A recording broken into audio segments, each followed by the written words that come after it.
تحریک چل رہی ہے وہ اسرائیل اور امریکہ کی مصنوعات کا بائیکاٹ کرنے کی. یہ بھی کچھ غیرت مند مسلمان ایسی تحریک چلا رہے ہیں اور سنا ہے کہ اس کا کچھ اثر بھی ہو رہا ہے. اس میں ایک بات مجھ سے بار بار پوچھی جاتی ہے، وہ یہ ہے کہ یہاں پر جو فرینچائز ہیں جیسے میک ڈونلڈ ہے یا کے ایف سی ہے یا اس قسم کے جو کمپنیاں ہیں جن کی غذائیں وغیرہ بکتی ہیں، اس کے جو مالک ہیں وہ مسلمان ہیں، پاکستانی ہیں.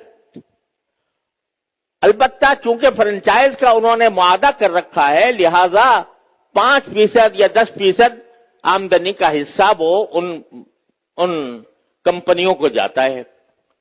تو اگر ان کا بائیکاٹ کیا جائے گا تو خود ان مسلمانوں کو نقصان پہنچے گا جو کہ فرنچائز لیے بیٹھے ہیں. تو میں اس کے جواب میں ایک بات عرض کرتا ہوں، وہ یہ کہ یہ مسئلہ فتوے کا نہیں ہے، یہ ایمانی غیرت کا مسئلہ ہے، غیرت ایمانی کا مسئلہ ہے. کسی غیرت مند مسلمان کو یہ گوارا نہیں ہونا چاہیے کہ اس کی آمدنی کا 1 پیسہ بھی کسی ایسے شخص کو پہنچے جو اسرائیل کو مدد دے رہا ہے. یہ انسان کی ایمانی غیرت کا تقاضا ہے. یہ کہنا کہ بھئی 5% جاتا ہے، اب 95% تو ہم کھاتے ہیں. ارے بھائی 95% آپ کھا چکے، بہت الحمدللہ، کافی آپ نے نفع بنا لیا. اب آپ یہ تو کر سکتے ہو کہ اس فرنچائز کو ختم کر کے اپنا کاروبار شروع کر دو. اگر اس کو ختم کر کے اپنا کاروبار شروع کرو گے تو ذرا تھوڑا سا پتہ تو چلے گا ان کو کہ یہ جو ہم دنیا بھر کے اندر ہم اپنی مصنوعات چلا رہے ہیں، دنیا بھر میں ہمارا سکہ چل رہا ہے، اس کا کچھ اثر تو ہوگا.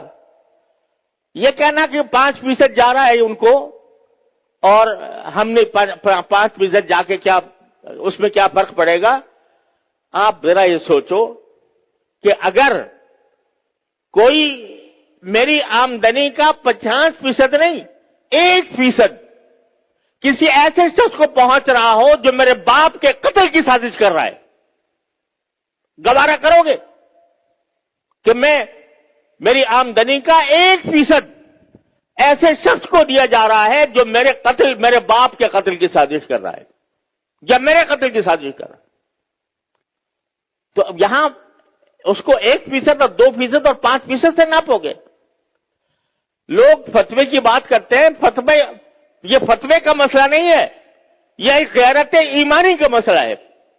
اور اس غیرت ایمانی کے تحت یہ میں سمجھتا ہوں کہ کسی غیرت مند مسلمان کو اس کا اقدام نہیں کرنا چاہیے. لہذا یہ بھی اس کوشش کا ایک حصہ ہے. اور اس وقت یوں سمجھو کہ میں تو یہ سمجھتا ہوں کہ ایک لحاظ سے پوری امت مسلمہ حالت جنگ میں ہے، پوری امت مسلمہ حالت جنگ میں ہے، کیونکہ یہ حملہ صرف فلسطینیوں پر نہیں ہو رہا، معال کار اس کا اثر پورے عالم اسلام پر پڑنے والا ہے. لہذا حالت جنگ میں ہے. جب اس حالت جنگ میں ہے تو جو لوگ کہ عالم اسلام کے خلاف یہ سازش کر رہے ہیں ان کو کسی طرح بھی نفع پہنچانا، چاہے وہ 1 پیسے کا ہو، یہ ایک مسلمان کی غیرت کو اسے گوارا نہیں کرنا چاہیے. لہذا میں اس بات کی حمایت کرتا ہوں کہ ایسی چیزوں کا بائیکاٹ کیا جائے جس کا فائدہ ان طاقتوں کو پہنچ رہا ہے. تو اپنی سی کوشش کرو، اللہ تعالیٰ سے دعا جاری رکھو، کوئی وقت خالی نہ جائے جس میں اللہ تعالیٰ سے نہ مانگا جا رہا ہو، اور پھر اللہ کے فیصلے پر راضی رہو.